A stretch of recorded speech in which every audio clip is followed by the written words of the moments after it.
I'm going to show you how to change the coupler on one of these Bachmann Silver Series rail cars. So these have the old horn hook couplers on it. A lot of the old Atlas snap track has the uncoupling tracks that would activate when you ran over it. There's some little tabs that would hang down. So the way these would work is they would hit that Atlas uncoupling track and it would just slide this over and so it would uncouple. But what we want to do is we want to put one of these Kadee knuckle couplers on it, and I'm going to show you how to do that today. So one of the first things we need to do here is we need to obviously take the coupling box off, and to get that off we have to take off. So the trucks usually have Phillips screws on them.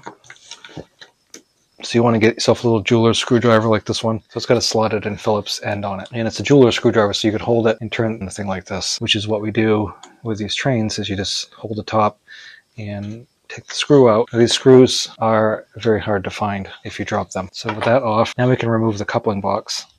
We'll just flip this over to the flat side, and you just want to get under there and pry that up. So when you look at this, you'll see there's two tabs that originate from inside the coupling box, and then the cover is a rectangle with two rectangles cut out of the sides.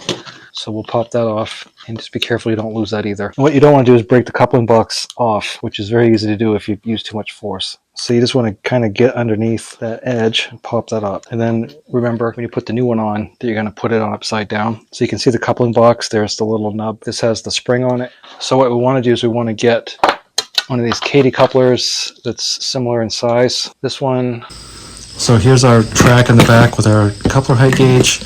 Here's the car we're working on. Here's the cover of the coupling box. The coupling box is still attached to the train. You want to make sure that when you take these covers off that you don't break that off. Otherwise you have to get some super glue and fix it. Now this is a whisker coupler, and I'm going to hopefully I can get the thing to focus on it so you can see it.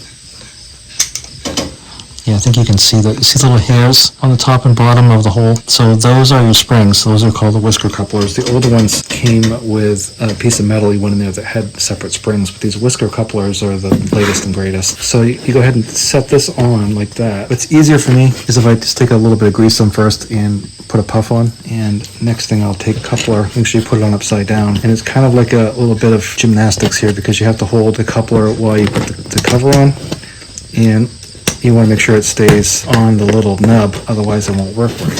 So I've got that on. You can see that the springs work. You can see there's tiny little springs on the coupler. You see that tiny little spring. Here's your uncoupling bar here.